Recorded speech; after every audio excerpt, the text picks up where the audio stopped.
Hi guys, welcome back to another video. If you guys didn't know, I am a pilot and my name is Hannah. I would like to explain myself again of why I haven't been posting at all, and it's because I did get a new job with Flying Eyes to help them editing with their new channel. So I will be doing most of my hours with Flying Eyes and most of my editing with Flying Eyes. Luckily, I am still gonna post eventually. Been just trying to find my own journey. YouTube is a lot. I didn't realize the power that uploading YouTube videos had. So that's why I've been slowing down a little bit. One, because I have a new job working with Flying Eyes, which they always have really cool footage, and there's a couple videos I'm editing now that I will be posting clips to my Patreon, and it starts at $1 if you guys want to see some extra clips of my life and some cool things that me and Flying Eyes are working on. So that's a little explanation as to why I've been gone for so long, honestly. I've been having just a little bit of anxiety about what's to come with YouTube if I keep going. And even being at 1,000 followers, I have been realizing that my YouTube channel is spreading around really fast, especially around the pilot community. But for today's video, I got this connection actually from one of my friends, Zach from Black Hounds. He was very generous with this offer. He's also an instructor at one of my flight schools I work with. And he gave me a suggestion of doing more of the Redbird facility, so that's what we're gonna do today. I would like to preface by saying I am 19 and I am a private pilot. I'm not gonna know everything. If I sound dumb, I sound dumb, but I can already smell the comments from here. So without saying, I think this was a very cool opportunity for me, and I went into it not knowing anything about it so that you guys can watch this video and feel like you're on this learning journey with me.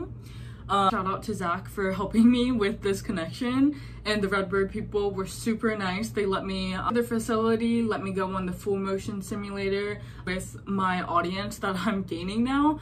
I've been realizing I don't want to put out shit videos every week for you guys. I would rather take my time with it, do really cool things for you guys, and have actually quality videos for you guys. But I will be posting less. I'll be hopefully posting 2 or 3 times a month, but it's really up to my schedule. I hope you guys like this video and like my journey through the Redbird facility. If you guys didn't know, Redbird is one of the top #1 pilot simulator manufacturers here for pilots in the world. I know that they are one of the best flight simulators for pilots you can ever go to. But yeah, we will be exploring the Redbird facility, so let's get into the video.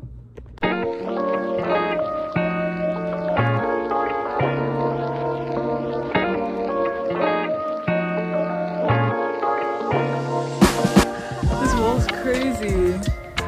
Oh.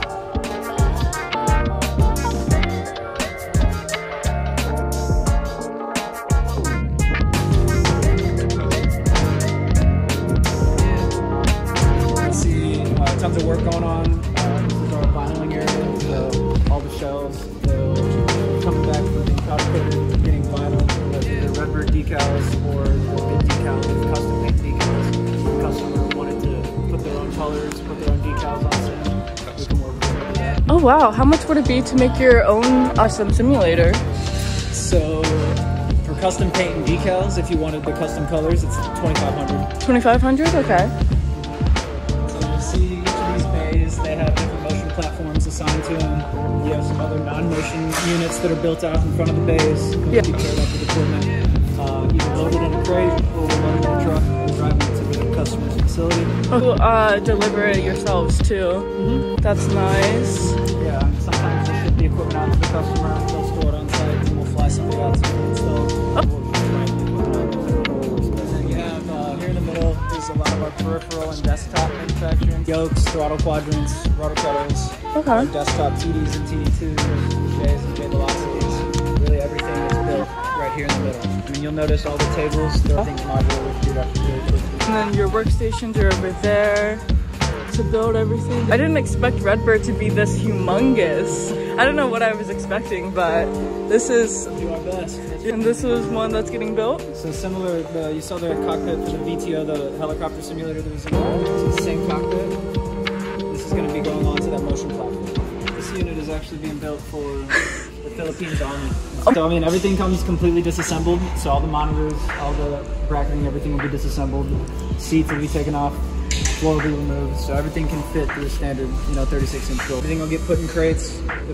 This is going to get air freight shipped over into the Philippines. So once it arrives in crates, then our guys will go over there, unpack everything, install it, run the customer through a training course on how to use everything. I never knew how that's how it built. I would think you just haul this thing right on here. That would be a lot easier. Yeah, but it's very interesting that it all gets disassembled when it's assembled over there. I'm guessing it's assembled over there to just test it out. Yep. Okay. Yep. And then final tests go through here. Right, there's a bunch of control boxes. You see the big white box.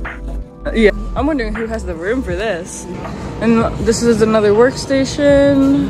And then those are other sims being built. Yep, so those are just plain aluminum honeycombs, so that's how everything will start. You have the aluminum honeycomb in the back that's just slotted out. So we'll bend those on the jigs. Wow. Get the frame and the trim pieces added on, and then we'll send it out to get powder coated. Once it comes back from getting powder coated, then we'll vinyl and decal it accordingly. And then, what is this? Is this just a... It's a shell to our crosswind device. So we have a X-Wind. Oh, I heard you guys had a simulator just for crosswind landings. I'm guessing this is it? Yeah, this is the cockpit for it. The motor's missing the motion platform and missing the visuals, but that's what that would be. I've heard like so much lore about what Redbird simulators have.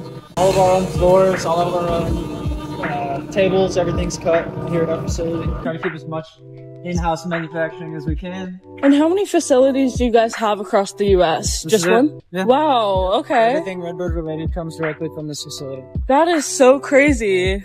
I used to live in Maryland and they had a Redbird sim up there, but I thought you guys had multiple across the U.S. No, this is the only facility that we have. That's crazy. You guys do all your shipping too from here? Yeah, shipping and receiving. This is this area right here. So that's why it's a little organized chaos. But, yeah.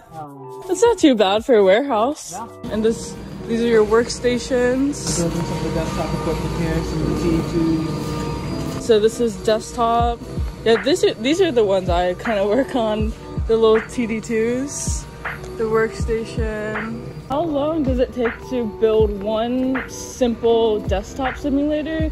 About a week. About a week? Mm-hmm. What about one of the most complex simulator you have? How long does it take you to build that? Probably between 4 to 6 months, usually in that range. Like one of the helicopter sims or one of these AMS type specific devices, the lead time is usually about between 90 to 120 days. And how many do you produce at a time? So the larger units, like our reconfigurable devices like the LD, the SD, FMX, and MCX, yeah, we can usually build and ship out about 2 per week, 2 or 3 per week, larger devices. Yeah. And then desktop units, probably 5 to 10 desktop units per week on average through testing phase. Okay. Pairing up the computers with each of the units, pulling up the home reports, making sure everything is populating correctly, all the approach and departure procedures are loading as they should. Pretty much what happens here in this room. Last step before they get sent out to the customer. So what are the steps of testing these simulators to make sure they have everything correct? Multi-step. We have an image that we put on the computers that makes it faster to make the computer instead of having to install Windows and then the flight sim and then all the other bits of software. We have one thing that we can put on it that puts all the stuff in the right place where it should be.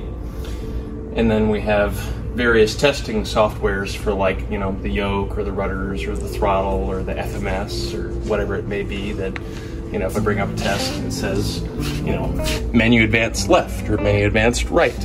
And so I test all the different things and make sure that everything is doing what it should. Oh, so what model is this? So this is actually a King Air 200. No way. Aircraft model specific sims. If you were to look at a picture of a King Air 200, it's like 98-95% of the switches and buttons and circuit breakers and whatnot are all named and placed exactly where they should be.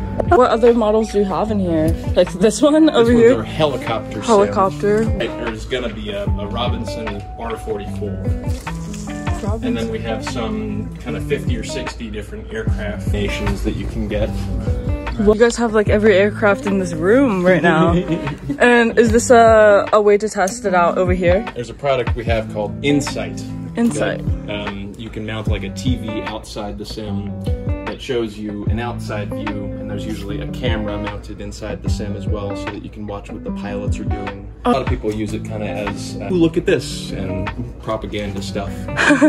You can use it for actual training, but I think most people get it because it's eye candy. Yeah, external monitoring, external debriefing station, so you can see like how you're flying through the air. Okay, After you land, it shows you exactly what you were doing when you were coming in for landing. So, you know, if you're a learner and an instructor pilot, you could say, oh, you know, watch what you're doing, flare a little bit earlier, do whatever. So it's just an extra way for the instructors to help the student while they're in here. Exactly. This one over here looks like it's a Caravan. Oh, Caravan. Caravan number 1. Whoa. We built it about 12 years ago, and it lived for 11 years in Belize and trained many, many pilots. Is that just another yoke? It's the second yoke. Okay, you just got ripped off. Buddy actually broke the handle on his, and so we're like, here's your old handle, buddy. That unit eventually, and it'll have another yoke. It'll be representative of where new units are today. It's kind of the halfway point during refurbishment. That's very cool because I work at an FBO, so I see these planes come in like every day. Yeah. So seeing the inside of the planes and simulators is also very awesome. You have your flight computer here. So you have, this is a single seat, that's an MX2. So it okay. will be an MX2. So this unit's going to be built for a custom unit we're actually sending to a museum out in Florida. What museum? The Florida Air Museum. Okay. So right there at Lakeland. Alright, where's the yoke for this? So this one it's being built right now, but it'll have a side stick. This is in the very beginning of getting it built out, but... Okay, so this is like the beginning phases, hardly has a lot of things, but getting done. This one is so cool, wow. You guys have every computer on earth here. And these are the glass panels we use at Blackhounds to switch out the different sorts of instruments we use. Yeah, so each of these panels represents a different aircraft configuration. So this is G1000, this is, I'm guessing, G1000 mesh? So... with GPS, and this one should be steam gauge? Yeah, the back one's steam. This one's like an Aspen, I believe that has an Aspen backup. I've only used these two. But yeah, this is a testing station that he has kind of just set up to test some of the computers through the upgrade queue. So this is testing station. This is a King Air 350. Very close, similar design to the King Air 200, just simulating or emulating a 350 instead. Okay. Proline 21 avionics system. You have your FMS there in the middle.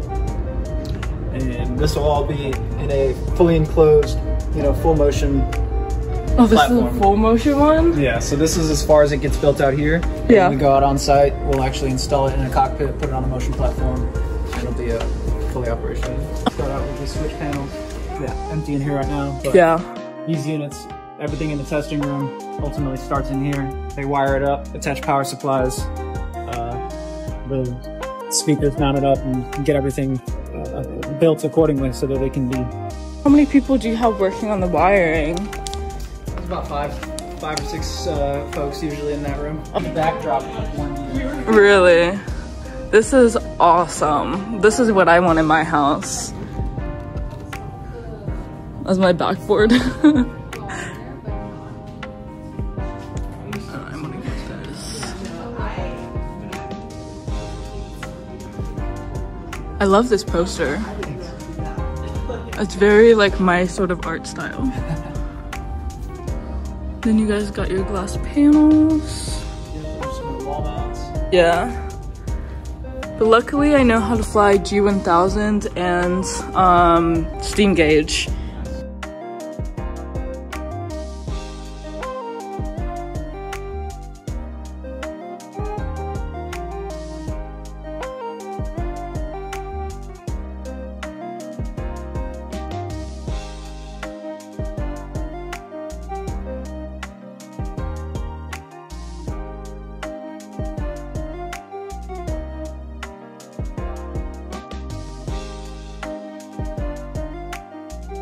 What is this? A fan?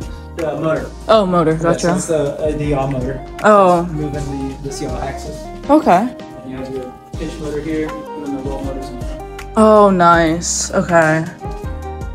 I'm guessing this is to start and stop it. Yep. Wow. That start and stops the motion platform. You Yeah. also blink whenever the motion platform's in operation. This is like the big red button they tell you not to touch when you want to to. stop the sim or stop Yeah. the motion platform.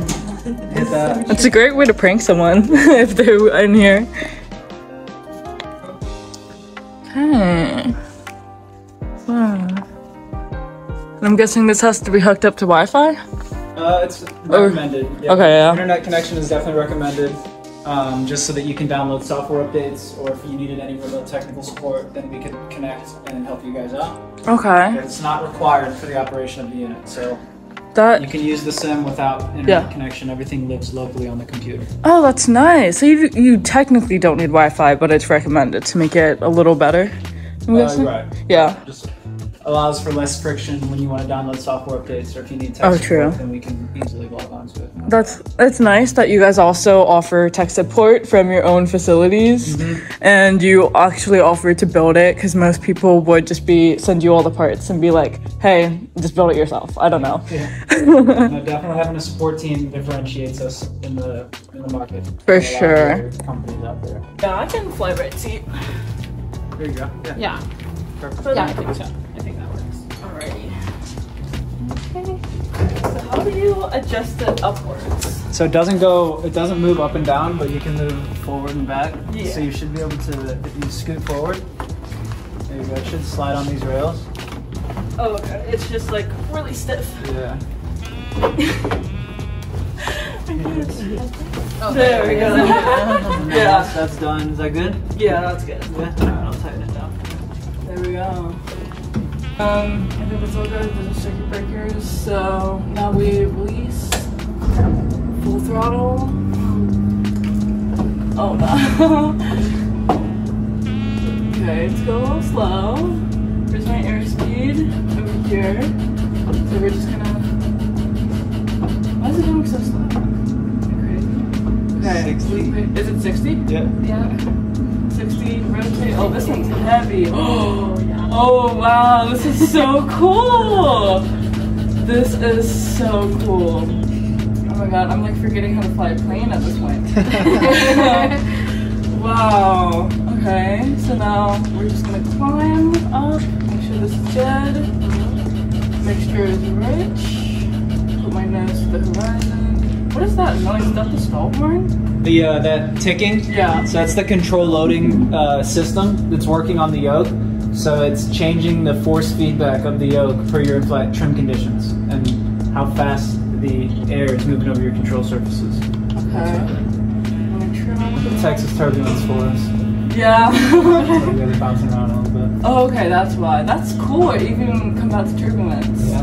Okay, stay on my heading. We'll do a heading of east, actually.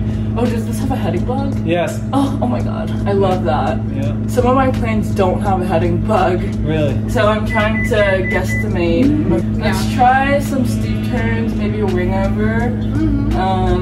Let me get everything. There's turn coordinators over there. So we're gonna turn to our left, keep the nose on the horizon. Yeah. Try and turn as much as we can. Nose to the horizon. I'm probably doing this pretty bad. I haven't done this in a while. No, steep turns are tough in the sim too. Oh yeah. And just low out. I just want to see how much it will turn you.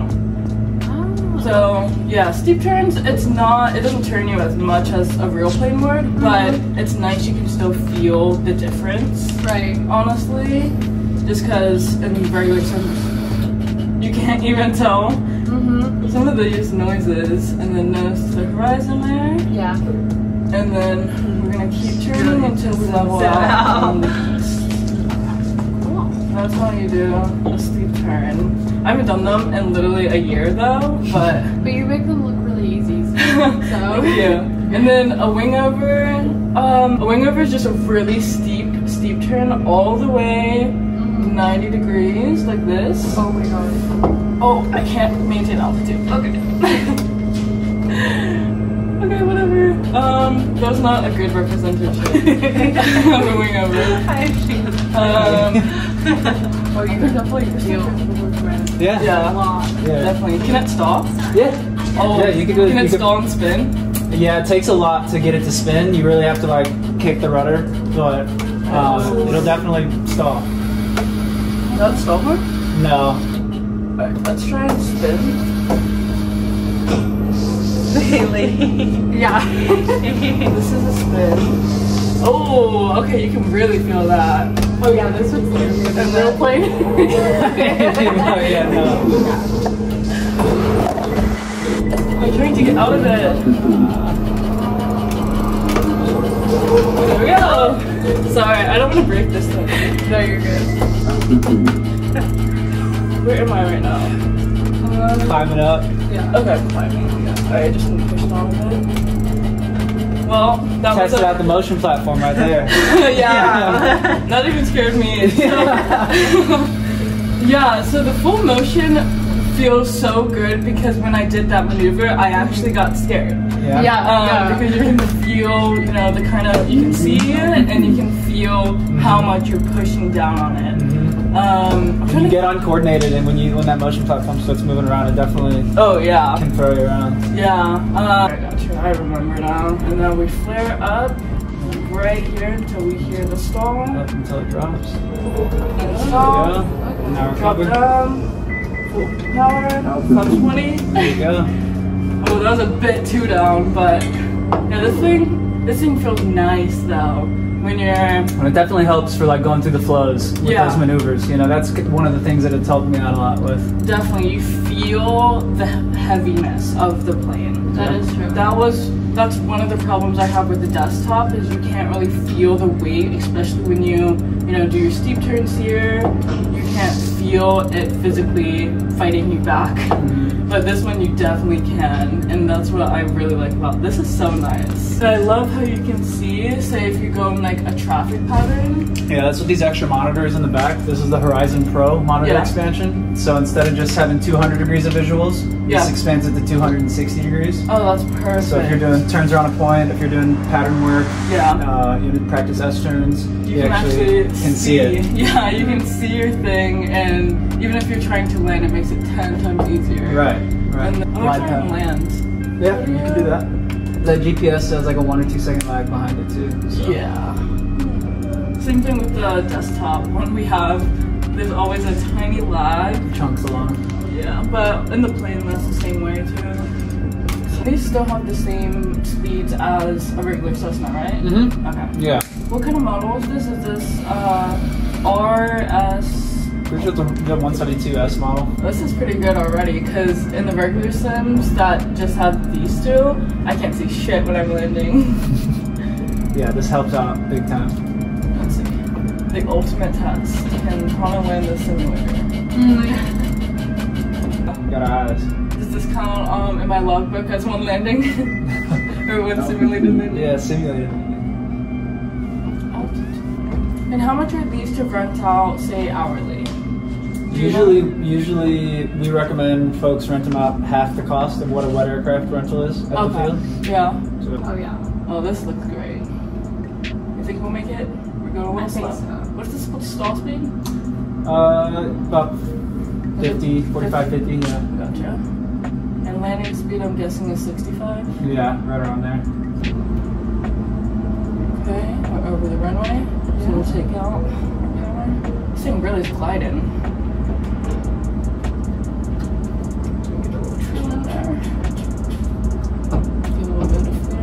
Will it tell you if I have a bad landing?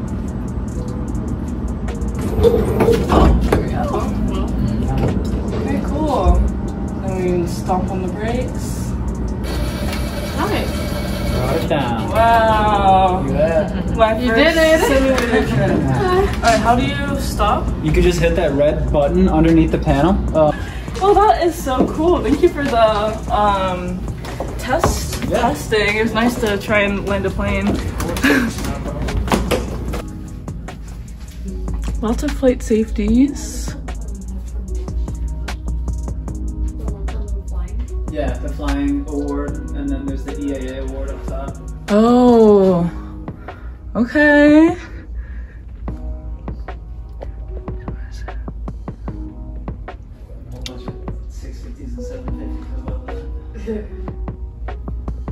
Oh wow, okay.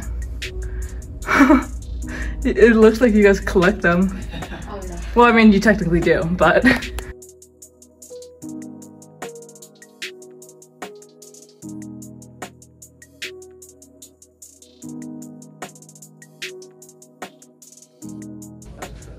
Backstory of a sim that we built for the Warbirds at Oshkosh one year. Oh wow! So you built a whole sim for a specific warbird? Yeah, wow! We built, one of the MX2 devices. We built a Corsair for you. So on the sides, the wings like flipped up. It was pretty cool. That's very cool. That's a very good picture too. Oh, this one's amazing. 2 Redbird Fly High. Did you get all of their signatures? That is so cool. Oh my gosh. That's an amazing picture.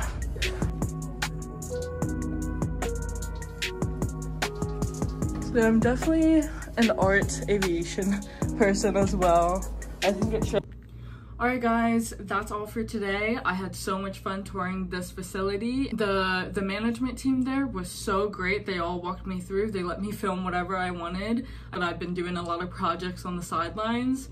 If you guys want, go to my Patreon and that will post a lot of extra clips, a lot of videos that I'm not, a lot of videos that you won't see on my channel. Again, shout out to Zach for even getting me this tour. Shout out to the Redbird people. I learned so much about simulators and I hope to keep producing videos like this where I keep going to random places that you would never think of and showing pilots, showing the world what really goes into aviation and the different aspects of it. I myself have been directed into this whole different world of aviation because when I first started, I thought it was just airlines, but now that I'm deep into aviation, I realize there's a whole bunch of things I could be doing. But I do have a couple videos planned for you guys. Don't worry, I'm not stopping forever. I'm just gonna go at my own pace now. I know some of you watch my channel regularly, some of you probably don't and have just seen 1 or 2 of my videos, but I do want to grow up a tiny bit before I blast my face on YouTube, especially to the pilot community, because no offense guys, but you guys can be a little judgmental. So I think I'm just gonna grow up a little bit, go at my own pace, try not to burn myself out trying to do YouTube and Flying Eyes and my airport job. It's all just gonna be a little too much, so I'm gonna try and pace myself and it'll get there when it will get there. But again, I loved the Redbird tour. No matter what, Redbird is literally everywhere. And it's crazy to see that they only have one facility and only so many people working on all these different things. So I just really hope that this video opens your mind up to go out and explore things like this. If I got something wrong, please remind me gently in the comments. That would be very nice, gently. With my flying on the simulator, I am not trying to pass a track ride or anything. I am not trying to be super precise with it because one, it's a simulator. I'm not gonna crash and die in it. I wanted to see, and I wanted you guys to see just how much movement goes into the simulator. Just to show you that I really enjoyed that simulator. It's very realistic. It's my dream simulator if I had the space for it. Normally at flight schools we only have the desktop sims because that's what they can afford. So it's really cool to get that level up, and it's also really cool to see that they can make custom made ones. They made a custom made one for Oshkosh for one of their planes. I just really like seeing the manufacturing process and just how everything works. In the future you guys will get more videos of me going to random places amongst the aviation community just because I like to inform myself, so I'm informing you guys now. And this is where I'm gonna end the video. I hope you guys understand about my upload schedule and I hope you guys really enjoyed. I will be seeing you guys in the next video.